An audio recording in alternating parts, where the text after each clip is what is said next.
자, 43번째 시간입니다. 이번에 대질신문에 대해서 알아보도록 하겠습니다. 대질신문. 우리가 이제 조사 보면은 그 서로 말이 다른 경우가 있어요. 그래서 어느 말이 왔는지, 누구 말이 진실인지 조사하는 게 이제 실질적 진실이 뭔지 그걸 파악하려고 하는 거니까는 그 형사소송법 245조에 보면은 참고인과의 대질 그래가지고 검사 또는 사법경찰관이 사실을 발견함에 필요한 때 실질적 진실이 뭔지 그걸 확인하는 데 필요한 때에는 피의자와 다른 피의자 또는 피의자 아닌 자, 참고인이죠. 대질하게 할 수 있다. 그러니까 피의자와 피의자, 피의자와 참고인 이렇게 대질할 수 있다. 참고인과 참고인도 뭐 할 수는 있겠지만 그런 경우는 잘 없죠. 그런 경우는 거의 잘 없고. 경찰청 범죄수사규칙에는 63조 대질조사 시 유의사항 해가지고 경찰관은 공범자에 대한 조사를 할 때에는 분리조사를 원칙으로 해서 범행 은폐 등 통모를 방지하여 필요시에는 대질심을 할 수 있다. 이렇게 공범자에 대한 조사를 분리할 때는 분리조사 원칙, 조사할 때는 분리조사. 공범을 같이 앉혀놓고 조사하면은 서로 뭘 조사받는지 그 내용을 다 알아서 그 말을 맞추겠죠. 그래가지고 어느 게 진실인지 확인하기 어려울 수 있겠죠. 그러니까는 따로 조사해야 돼요. 체포해서 어디 이송할 때라든지 유치장에 간다든지 구치소에 간다든지 이럴 때도 공범은 분리해서 데리고 가야 되겠죠. 같은 차에 태워가지고 가면 쏙닥거리면서 다 그 말을 맞춰가지고 증거를 없애버리려고 하겠죠. 필요시에는 대질신문한다 이렇게. 경찰관은 대질신문하는 경우에는 그 시기와 방법에 주의해서 한쪽이 다른 한쪽의 위협을 받는 등의 일이 없도록 해야 된다. 이렇게. 뭐 원산지 거짓 표시하는데 사장 말하고 종업원 말하고 달라요. 그래가지고 사장하고 종업원을 대질신문해버리면은 종업원이 사장 앞에서 얘기를 할 수 있을까요? 그 좀 한쪽이 그 종업원이 다른 한쪽 사장의 위협을 받을 수가 있겠죠. 그러겠죠. 만일에 이제 종업원이 그런 거 상관없이 그냥 나는 그냥 그 정의를 위해서 내가 뭐 할 말 할 거야 뭐 이렇게 난 사장도 상관없어 이러면 모르겠지만 그런 경우 우리가 미리 저 사람은 그럴 사람이라고 예측하기도 어렵겠죠. 그러니까는 그냥 무조건 대질신문 말이 틀리다고 무조건 대질신문하는 게 아니라 이 대질신문에서 오히려 더 헷갈리는 수가 있어요. 이게 누구 말이 맞는지도 헷갈리고 결정을 내리기도 헷갈릴 수가 있어요. 그러니까는 대질신문 할지는 그거를 잘 판단을 해봐야 돼요. 잘 판단을 해봐야 된다. 그리고 이제 대질신문은 이외 피의자 신문조서 서식이 있는데 이걸 좀 크게 봐야 되겠죠. 대질이라는 것은 그냥 대질신문 할 때 이걸 쓰는 거지 처음부터 이렇게 돼 있진 않아요. 그러니까 피의자 신문조서라는 게 처음에 한번 받아가지고 여태까지 말씀드린 게 처음 피의자 신문조서에 작성할 때 이제 그걸 말씀드렸던 건데 서식이 그거였는데 피의자 신문조서를 한번 해서 그냥 마치는 경우가 대부분이겠죠. 그런데 이제 사건에 따라서는 그 피의자 신문을 한번 받아가지고 하려니까는 이게 증거관계하고 맞춰보니까 다르네. 이 사람이 거짓말한 것 같아요. 아니면 참고인 진술하고도 또 달라. 그래가지고 이제 다시 또 조사를 해야 될 필요성이 있겠죠. 혐의가 있는지 없는지 판정을 못하니까 판단이 안 쓰니까는 그럴 경우에 하는 게 이제 별지제 5호 서식, 경찰청 범죄수사규칙에도 같은 서식이 있겠죠. 이게 해가지고 피의자 신문조서 제 몇 회 이렇게만 돼 있어요. 대질은 이렇게 돼 있는 건 아니고 여기다 2회, 세 번째 받으면 3회 이렇게 되면서 이렇게 돼 있고 진술거부권 변호인 조력권이 그 처음에 피의자 신문조서 1회 처음에 받는 거는 갑지 을지로 이렇게 돼 있어가지고 을지로 돼 있잖아요. 그런데 2회 피의자 신문조서부터는 같은 페이지에 돼 있어요. 같은 페이지. 그래가지고 여기 이제 홍길동 뭐 이렇게 김아무개 이렇게 나오면 이 주피의자라고 치면 그 주된 피의자라고 치면은 그 기둥이죠. 기둥. 나머지 대질신문 받는 사람들은 곁다리로 이렇게 같이 붙어 있는 거예요. 해가지고 꼭 여기 대질신문에 이 사람이 꼭 완전히 주된 사람은 아니지만은 대부분 다 그렇다는 취지예요. 그래서 이제 이 사람한테 진술거부권 변호인조력권 고지하는데 그러면은 만일에 참고인 같으면 상관이 없는데 참고인하고 대질하면 상관이 없는데 다른 피의자하고 대질할 때는 그 사람한테도 진술거부권을 고지해줘야 되겠죠. 그 사람한테도 진술거부권을 고지해줘야 되겠어요. 그래야 될 거 아니에요? 같은 피의자니까. 그럼 그 사람한테는 여기는 서식 이걸로 하면 되는데 그 사람한테는 어떡하지 그러면은 그 1회 피의자 신문조서 처음에 받을 때 보면 갑지 을지로 돼 있잖아요. 그 을지를 하나 출력해가지고 여기 뒤에다가 붙이면 되겠죠. 해가지고 그거는 그 피의자 이게 A고 여기가 피의자 A고 그 대조 신문한 사람이 B라고 그러면은 그것은 B에 대한 진술 거부권 고지서라고 위에다 써주면 되겠죠. B라고 이렇게 써주면 되겠죠. 그런 식으로 이제 진행을 합니다. 그렇게 하면서 이렇게 진행을 하는데 이제 피의자 신문, 대질은 처음부터 동시에 입장에서 하는 경우도 있고 그 피의자를 조사하다가 야 너 계속 거짓말 할 거야? 한번 대질해 볼까? 그 사람 지금 대기실에 와 있는데 한번 대질해 볼래? 이렇게 해가지고 이제 그 사람 들어오라고 할 수 있어요. 조사 도중에 할 수도 있고 해서 두 가지 유형으로 할 수가 있는데 그거는 이제 상황에 따라서 이렇게 어느 게 원칙이라는 건 없으니까는 상황에 따라서 하시면 돼요. 동시 입장 후 조사하는 거예요. 대질 신문은 통상적으로 1회 피의자 신문 이후 즉 2회, 3회 이루어진다. 따라서 피의자 인적사항 신분증 확인은 1회 피의자 신문 시 이루어졌으므로 다시 확인할 필요는 없다. 참고인에 대해서도 마찬가지다 이렇게 되어 있고 해서 이제 동시 입장한 거예요. 진술인이 피의자 홍 누구면서 지난해 모두 사실대로 진술했나요? 2회 피의자 신문 조서는 대질 신문이건 아니건 이런 식으로 시작을 해요.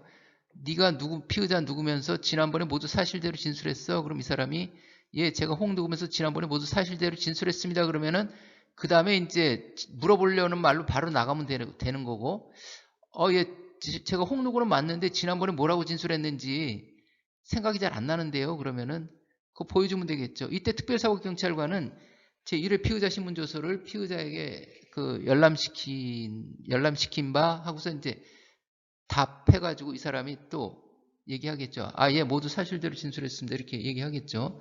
아니면은, 지난번에는 뭐라고 진술했는데 사실 집에 가서 생각해 보니까는 잘못됐어요. 원래는, 사실은 딴 거예요. 이렇게 얘기하면은 어떤 부분이 그런가요? 해가지고 그 부분을 다시 확인한 다음에 이제 또 물어보려는 거로 이제 나가면 되겠죠. 그래가지고, 그리고 이제 이건 처음부터 처음부터 동시 입장에 있으니까는 피의자한테 인적사항 확인했으니까는 이때 이제 옆에 앉아있는 대질신문 받는 사람한테도 해야 되겠죠. 이때 특별사법경찰관은 피의자 옆에 앉아있던 참고인 누구 아니면 피의자 누구에게 문답하다. 진술인이 고소인 누군가요? 참고인 누군가요? 피의자 누군가요? 이렇게 해가지고 이때 특별사법경찰관은 피의자에게 문답하다 해서 너는 지금 지난번에 뭐라고 얘기했지? 이렇게 해가지고 예 그렇습니다 하면은 옆에 이제 앉은 사람이 들었을 거 아니에요. 그러면 이때 특별사법경찰관은 누구에게 문답하다 해가지고 이때 누구에게 문답하다 이때 누구에게 문답하다 해가지고 이게 누구하고 질문 답변하는 건지 요거를 명백히 해놔야 되겠죠. 이게 없어버리면은 이게 누구한테 물어보는 건지 구분이 안 가니까 피의자의 진술에 대해 어떤가요 해가지고 이 사람이 뭐라고 진술한 거를 여기다 또 요약해주고 이 사람 진술에 대해서 어떤가요? 그럴 필요는 없어요. 그러면 중복 기재가 되고 저 시간만 늦어지고 또 혼란스러울 수가 있어요. 그러니까는 그냥 이거 옆에 듣고 있었잖아요. 그러니까 야, 너 이 사람 진술한 거 들었지? 어떻게 생각해? 이렇게 하는 거죠. 그러면 저 사람 거짓말이에요. 해가지고 이 사람 또 뭐라고 하겠죠? 그러면 또 다시 이때 특별사법경찰관은 피의자에게 문답하다 해가지고 고소인의 진술에 대해 어떤가요? 해가지고 실은 저 사람이 거짓말이에요. 해가지고 A는 B가 거짓말이라고 그러고 B는 A가 거짓말이라고 그러고 그냥 서로 계속 저 사람이 거짓말이에요. 그럼 그게 한도 끝도 없이 나갈 수 있잖아요. 그러니까는 대질신문하는 이유는 그거죠. 여기서 대질신문하면서 A가 뭐라고 주장하니까 B가 사실 제가 잘못 생각했습니다. 사실 제가 거짓말했습니다. 이렇게 자백했으면 좋겠지만은 그런 경우도 있겠지만 그런 경우 없는 경우도 많거든요. 그러니까는 평행선을 달리면 결론이 안 나니까 수사관이 이제 누구의 진술에 모순이 있는지 각자 주장이 증거관계 어떤 모순이 있는지 파악해가지고 어느 정도 이제 정리를 해서 한쪽으로 몰고 가야죠. 이거를 누가 거짓말하는지. 이때 특별사법경찰관은 피의자에게 문답하다. 지금까지 너하고 이렇게 진술 종합하면은 네가 어떤 게 맞는데 왜 자꾸 거짓말이야? 확 이렇게 해가지고 이제 이렇게 이제 정리를 해나가는 거죠. 그럼 이 사람이 뭐라고 얘기하겠죠? 해서 사실 잘못했습니다. 제가 거짓말했습니다. 이러면 다행이고 그렇지 않고 이제 계속 자기 주장만 하고 있으면은 나중에 조사 끝나고 이제 그걸 가지고 판단을 해야죠. 수사한 사람이 판단해요. 피의자는 뭐라고 계속 부인하고 있지만 참고인 누구의 진술 어떤 증거에 의해서 범죄 혐의 인정돼서 기소 의견이다. 이렇게 정리를 한다든지 해야 되겠죠. 피의자는 뭐라고 진술하고 참고인은 뭐라고 진술했는데 누구 말이 맞는지 모르겠다. 에라 나도 모르겠다. 이래버리면 의견서를 쓸 수가 없는 거죠. 그걸 의견서 쓸 수가 없는 거. 어떤 결론을 내줘야 되는데. 그 이제 조사 중에 대질자가 입실하는 경우도 있어요. 이때 특별사법경찰관은 자꾸 뭐라 그러니까 야 지난번에 네가 뭐라 그래서 네가 뭐라 그랬지 해가지고 예 그래요. 사실이야. 예 그렇습니다. 누구는 그렇게 진술 안 하던데 해가지고 아 그래요 그럼 불러주세요. 네 저 대질할 수 있어요. 이렇게 하는 사람도 있고 그럼 이 사람 지금도 뭐라고 거짓말해가지고 거짓말하는 것 같아. 네가 뭐라고 해가지고 그 참고인 누구하고 말이 달라가지고 내 지금 그 사람 불러서 대질하려고 그 사람 대질할까 이렇게 하면 그 사람이 이제 아 나 대질은 못하겠습니다 하면은 대질 신문이 이루어질 수가 없는 거죠. 한쪽이 거부해버리면 그렇잖아요. 나 대질 못하겠다고 딱 거절하고 진술을 거부해버리면 그 조사가 이루어지지가 않는 거죠. 그런 언론에도 가끔 보도가 되죠. 큰 사건 할 때 누구 대질하려고 그랬더니 그 사람이 거부해서 못했다 이런 식으로 보도가 되기도 하죠. 아무튼 대부분 다 대질 신문을 하면은 이제 거의 이루어지긴 합니다. 그래가지고 이제 여기 중력증 제출하겠습니다 이렇게 해가지고 피의자 이런 식으로 또 이제 앞에 거 했던 거하고 같이 반복해서 나가면 진행이 되면 되겠죠. 이게. 해서 참고인한테는 참고로 더 할 말이 있나요? 이렇게 주채무자한테 주채무자가 아니라 주피의자한테 맨 뒤에 물어보죠. 맨 뒤에 이때 특별사법경찰이 피의자에게 문답하다. 피의자가 2명이면은 피의자 A에게 문답하다. 피의자 B에게 문답하다. 이런 식으로 2번 써야 되겠죠. 이거 2번 써야 되겠죠. 피의자가 2명이니까 그런 식으로 하시면 된다. 해가지고 말미 서식에는 여기다가 진술한 사람이 2명이잖아요. 그러니까는 주신문자가 위에다 하고 대질신문 받은 사람은 밑에다 하고 해갖고 김영날인 또는 서명, 김영날인 또는 서명 이렇게 정리하면 되겠죠. 그리고 그 간이는 두 군데 다 하는데 두 사람 다 하는데 주피의자 맨 앞에 그 인적사항 기재했던 피의자를 주피의자라고 그러면은 그 사람은 간이를 전체 다 하고 대질신문 받은 사람은 자기가 진술한 것만 하면 돼요. 자기가 진술한 거. 자기가 진술해서 읽어본 부분만 간인하면 되는 거예요. 저런 일이 있었어요.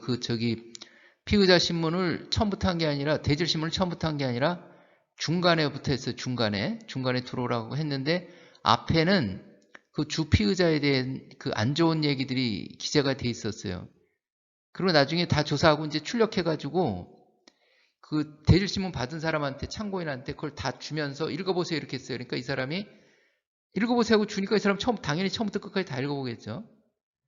그러다 보니까 거기 안 좋은 일이 있어가 그때 이 사건이 아파트에서 무슨 서로 뭐 싸우는 사건이었는데 이 사람이 밖에 나가가지고 동네방네 떠드는 거야. 참고인이. 야 내가 오늘 수사기관에 가가지고 대질신문 했는데 그놈하고 대질신문 했는데 야 그 조서 읽어보니까 완전히 형편없는 놈이더라. 뭐 이런 일도 있었고 저런 일도 있었대. 그러면서 막 동네방네 떠들고 다니니까는 그 피의자가 항의 전화를 하는 거예요. 야 그걸 어떻게 조서를 다 보여줘가지고 앞에는 그 관계도 없는 건데 그 사람하고 보여줘가지고 지금 그 사람이 막 동네 떠들고 다녀서 내가 완전히 그냥 파렴치 안으로 몰려가지고 내 지금 여기서 살 수가 없어. 딴 데로 이사 가야겠어. 해가지고 너 어떻게 책임질래? 막 이렇게 수사관한테 민원을 제기하는 거예요. 그러니까 그럴 수가 있으니까는 그 열람시킬 때 주의하셔야 되겠다. 이렇게 말씀드리고.